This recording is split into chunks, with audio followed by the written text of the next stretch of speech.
Hello, नमस्कार दोस्तों। क्या आपके पैखाने में खून आता है? क्या आपके पैखाने में करने में दर्द होता है? क्या आपको भी जब पैखाना करने बैठते हैं तो लंबे समय तक पैखाने में बैठना रहना पड़ता है? क्या आपको भी समझ में नहीं आ रहा है कि मुझे बवासीर है, कि बादी बवासीर है, कि सूखी बवासीर है या भगंदर है, क्या है मुझे? क्या आप ये जानना चाहते हैं कि ये जो पैखाने के रास्ते में दिक्कतें हैं, ये किस प्रकार की होती हैं, किस तरह की होती है और आपको कौन-सी है और उसका इलाज क्या है? तो आइए आज इस वीडियो में हम लोग इसको ही डिस्कस कर रहे हैं। बहुत-बहुत धन्यवाद। हेलो। नमस्ते सर। सर आज आज हम आपसे बवासीर पाइल्स के बारे में कुछ जानना चाहते हैं, क्योंकि सर इससे काफ़ी ज़्यादा समाज में लोग प्रभावित हैं। वो मेल हो या फीमेल हो, ये सबको समस्याएं हो रही हैं सर। तो इसके बारे में कुछ बताइए कि जिससे हमारे ऑडियंस को, समाज में और लोगों को लाभ मिले इससे। बहुत अच्छा टॉपिक चूज़ किया आपने। और बहुत कॉमन है, इक्वली डिस्ट्रीब्यूटेड है मेल फीमेल्स में। High high social economic class, lower social economic class, सब में लगभग बराबर ही प्रिडिस्पोजिशन है इसका। सब में लगभग बराबर होता है, तो अच्छी बात है। बवासीर के साथ साथ हम लोग भगंदर और फिशर, मतलब हेमोरॉइड पाइल्स, फिशुला और फिशर, इन तीनों बीमारियों का डिस्कस करेंगे। और मैं चाहता हूं कि ज्यादा लंबा वीडियो ना करते हुए इसको पार्ट वाइज लाया जाए। तो आज हम लोग सिर्फ बवासीर की बात करते हैं। अगर बवासीर की बात करें तो ये होता क्यों है? देखिए, हमारा पैखाना का जो रास्ता है उसमें जो लास्ट पार्ट है 4-5 सेंटीमीटर, 3-4 सेंटीमीटर का जो होता है, उसको हम लोग एनल कैनाल कहते हैं। वहीं से हमारा पैखाना बाहर आता है, स्टूल बाहर आता है हमारा। तो उसी रास्ते में हमारी कुछ मसल्स हैं।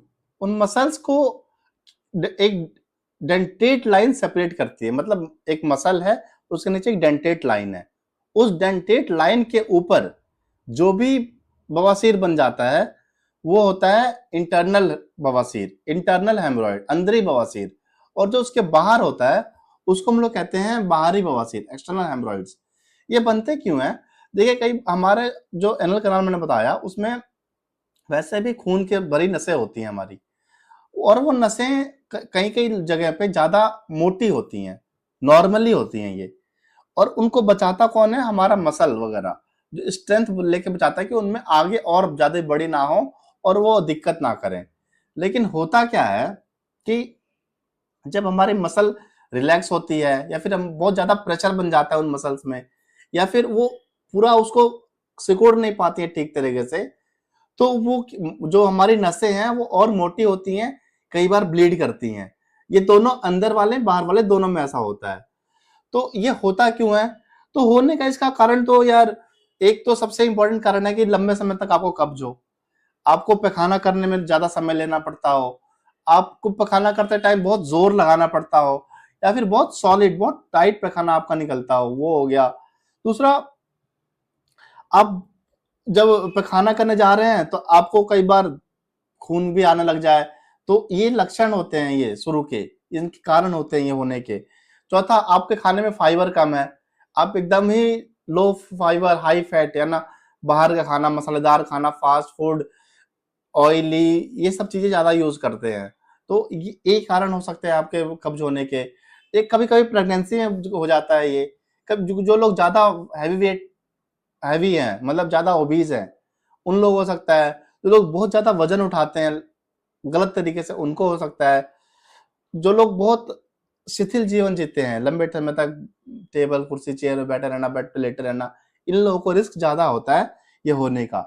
अब इससे लक्षण की बात करें तो देखिए, लक्षण का सबसे मैं इंपॉर्टेंट बताऊं कि अगर ये चीजें आपको हो रही हैं तो आप मान के चलिए कि आपको बहुत हाई रिस्क है कि आप कभी ना कहीं बवासीर आपको हो सकता है।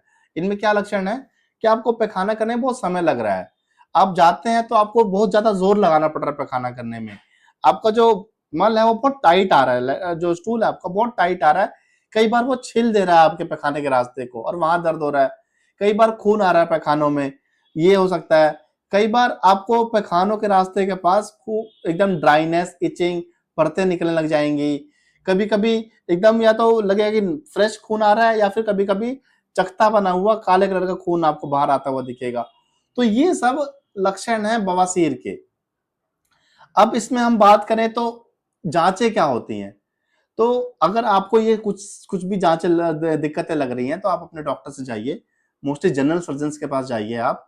वो आपके पैखाने के रास्ते को, आपको हिस्ट्री लेने के बाद आपके पैखाने के रास्ते को देखेंगे। वो फिर एक जली लगा के आपके उंगली लगा के आपके पैखाने के रास्ते को पूरा एनालाइज करेंगे, पूरा घुमा के देखेंगे। उसके बाद आपको एक प्रोक्टोस्कोप होता है, उस प्रोक्टोस्कोप से अंदर वाले जो हेमोरॉइड थे, क्योंकि वो उंगली से नहीं पता चल सकते हैं, तो अंदर देखने के लिए हम लोग एक प्रोक्टोस्कोप यूज करते हैं। उसको डाल के पूरा अंदर देखा जाता है कि क्या उसमें बवासीर है, क्या नहीं है, क्या कुछ और दिक्कतें हैं। ये जांचें होती हैं। अगर कई बार डॉक्टर को लगे तो वो कोलोनोस्कोपी या रेक्टोस्कोपी वगैरह कर सकते हैं, लेकिन जनरली ये नहीं किया जाता है।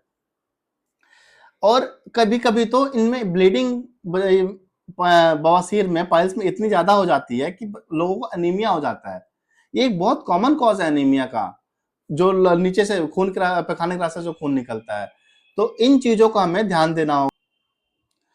और अगर आगे हम बात करें कि इसके अब इलाज क्या है, तो सबसे बड़ी खुशखबरी तो ये है कि अगर हम लोग शुरुआत में, या फिर मैंने जो पहले लक्षण बताया कि आपको कब्ज हो रही है, ये चीजें दिक्कत हो रही है, तो अगर इन चीजों को हम लोग रोक पाए तो कई बार तो घरेलू नुस्खों या फिर छोटी मोटी दवाइयों से भी हम लोग पाइल्स को कंट्रोल कर सकते हैं।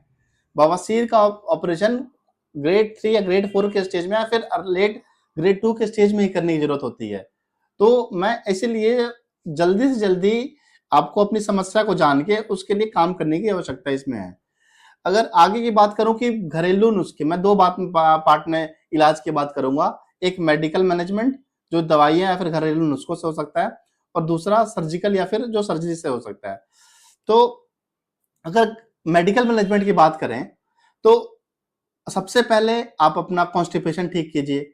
कॉन्स्टिपेशन ठीक करने के लिए आप क्या कीजिएगा, आप मोबाइल न्यूज़पेपर पढ़ना बंद कीजिए। आप हाई फाइबर डाइट लीजिए। हाई फाइबर डाइट में छिलके वाले फल और जो भी ये हाई फाइबर वेजिटेबल्स हैं, हरी सब्जियां हैं, इन चीजों को आप ज्यादा कंज्यूम कीजिए। स्प्राउट्स हैं, चने हैं भिगो के खाना, बाकी बहुत सारी चीजें हैं, मल्टीग्रेन आटा, कितना नाम लूं। तो आप खाने में फाइबर बढ़ाइए। फास्ट फूड की मात्रा कम कीजिए, फैट की मात्रा कम कीजिए अपने खाने में, चाय कॉफी की मात्रा कम कीजिए। इन और ये फाइबर बढ़ेगा। साथ ही साथ अगर इनसे नहीं हो रहा है तो आप इसबगोल को गर्म पानी या दूध में मिला के भी पी सकते हैं। इसके साथ साथ आप थोड़ी एक्सरसाइज कीजिए। अगर वेट ज्यादा तो वेट कम करने का प्रयास कीजिए। अब अगर हैवी वेट बेयरिंग करते हैं तो उसको सही प्रकार से कीजिए ताकि ज्यादा प्रेशर ना पड़े पेट में। और इन सबसे दिक्कत खत्म नहीं होती है, उसके बाद अगर आपको पैखाने के रास्ते में दर्द होता है या खून आता है तो एक टब में पानी लेके, गुनगुना पानी, उसमें नमक या बिटाडीन डाल के उसमें 15 से 20 मिनट दिन में 4 से 5 बार बैठिए। आपको बहुत इससे रिलीफ मिलेगा। साथ के साथ हम लोग कुछ स्टूल सॉफ्टनर देते हैं कि आपका पैखाना पतला हो। साथ के साथ हम ये भी बोलते हैं कि आप पानी पीजिए, 4 से 5 लीटर पानी डेली पीजिए। इन चीजों से आपका पैखाना जब पतला होगा तो आपको स्ट्रेन भी कम पड़ेगा, पैखाना जल्दी भी पास होगा। और उसके साथ साथ ये जो ब्लीडिंग है, जो इंजरी करता है हमारे नल कनाल में, ये चीजें नहीं होंगी। तो इनसे आपको बहुत रिलीफ मिल जाता है। कई बार हम लोग और भी दवाइयां देते हैं, उसका नाम लेना तो ठीक नहीं होगा, लेकिन दर्द वगैरह के लिए हम लोग टॉपिकल लिडोकेन वगैरह देते हैं, जो कि नॉर्मली लोग ओवर द काउंटर यूज कर सकते हैं लगाने के लिए। अब इन चीजों से भी आपका बवासीर ठीक नहीं हो रहा है। ऑब्वियसली मसाले वसाले कम खाने, सब आप अंडरस्टूड है, सब बताने कोई वो वैसा बात है नहीं। अगर सर्जिकल बात करें, सर्जरी में क्या करते हैं, 4-5 उपाय हैं सर्जरी के लिए भी। कई बार हम लोग इसमें कुछ इंजेक्शन दे देते हैं पाइल्स के अंदर, तो अपने आप वो सिकुड़ के गिर जाता है। कई बार उसकी बेंडिंग करते हैं, मतलब उसके जो जहां से वो बवासीर निकल रहा है, पाइल्स निकल रहा है, वहीं पर जाके एक लाइगेचर मार देते हैं, मतलब धागा मार देते हैं, सिल देते हैं उसको। उसकी ब्लड सप्लाई कट होती है, वो अपने आप जाके निकल जाता है।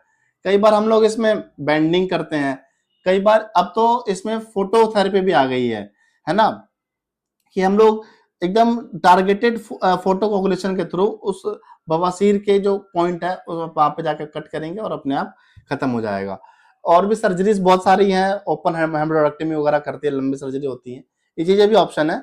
लेकिन ओवरऑल मैं ये बताना चाहता हूँ कि आप थोड़ी सी सावधानी के साथ और थोड़ा बहुत मेडिकल मैनेजमेंट, थोड़ा बहुत परहेज, थोड़े बहुत अपने लाइफस्टाइल में बदलाव के साथ आप बवासीर को इलाज एकदम सही तरीके से कर सकते हैं और इसे निजात पा सकते हैं। जरूरी ये है कि आप अपना लाइफस्टाइल बदलिए, अपने खाने में हाई फाइबर लो फैट कीजिए और ज्यादा एक्सरसाइज करने का प्रयास कीजिए।